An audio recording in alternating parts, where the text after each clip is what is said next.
Ito yung ginawa ni Tio Over na tangke. Kami yung gumawa nito eh. Kung makikita nyo, bilog siya. Tagal na tong ginawa eh. Kasama ako sa paggawa nito. Ito pa nga yung balon na hinukay namin oh. Yan, malalim yan. Kaso tinambakan na nila eh. Pero sobrang lalim yan. Ito yung tangke na ginawa niya. Sa taas niyan, dapat mayroong bahay. Kaso lang, binagyo kasi. Kaya hindi siya natuloy. Nung binagyo, eto, nagkaandalasog-lasog. Ito nangyari oh. Ayan. Basag. Kasi tinipid yung materyales. Kaya nang bumagyo, nawasak. Ang gumawa niyan yung yung ninong ni Papa. Isa yung civil engineer kaso kuripot eh, kaya tinipad ang materyales. Okay, nagkatok na langgam.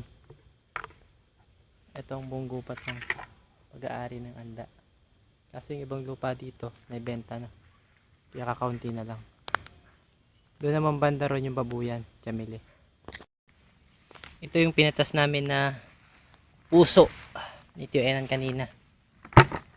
Yan. Galing yan dun.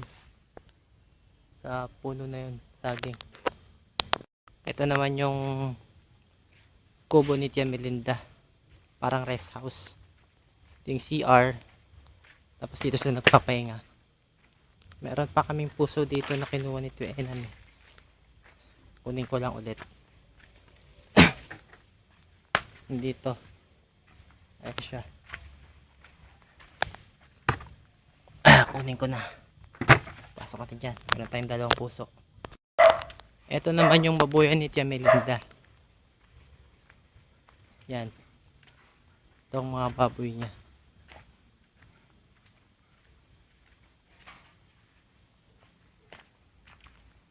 Dito, Tio. Si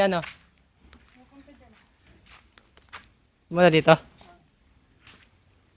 Mamandaw ng kanyang silo. May silo siya dito? Yung mga silo yun eh. Kaya pala. Ayan ang babuyan ni Tia Melinda. Baboy.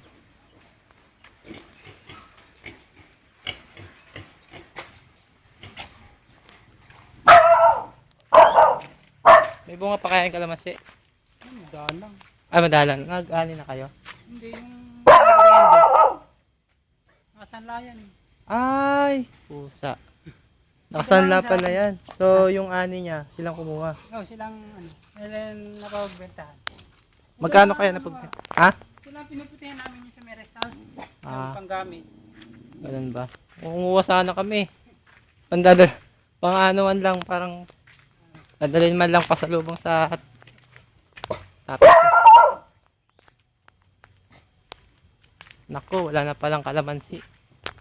Ito yung kalamansian na to. Pag-aaral na sa Melinda.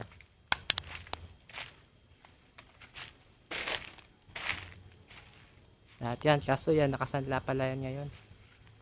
Saan kaya si Tio Enan? Ito naman, kung galing ka sa kalamansian, yung pinakalabas niya, makikita mo naman yung palayan. Yan. Ayun si Andawi lang oh. Susuga. Ayun, pinakadulo. Itim, si Andawi lang yun eh. Suga ng baka. Kanyang kalawak.